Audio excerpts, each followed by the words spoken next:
C'était il y a un siècle. Ce 10 novembre 1920, la Grande Guerre est achevée depuis 2 ans. Dans la citadelle de Verdun, Auguste Tin, soldat de 2e classe et pupille de la nation, dépose un bouquet d'œillets blancs et rouges sur le cercueil d'un soldat.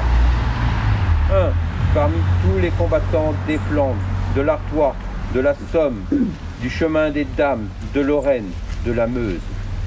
Un de ces braves, un des poilus qui participa à une interminable guerre. Un de ces Français qui œuvra à la tâche incommensurable de la victoire. Un parmi des milliers qui est devenu le soldat inconnu. Le 11 novembre 1920, le peuple de France l'accompagne solennellement sous les voûtes de l'Arc de Triomphe.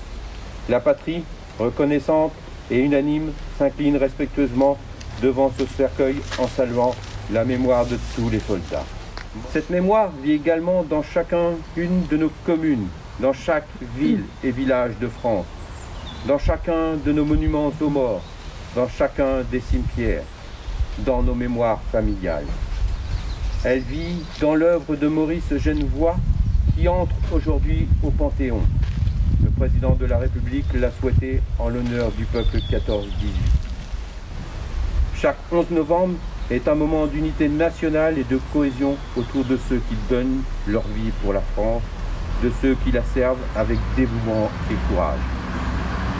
En cet instant, au souvenir des événements passés et aux prises avec les épreuves de notre temps, nous rappelons que c'est tout un peuple uni et solidaire qui fit la guerre, qui la supporte et la triompha.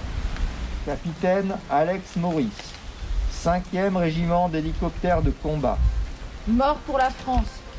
Major Julien Carrette, 5e régiment d'hélicoptères de combat. Mort pour la France. E. Louvel.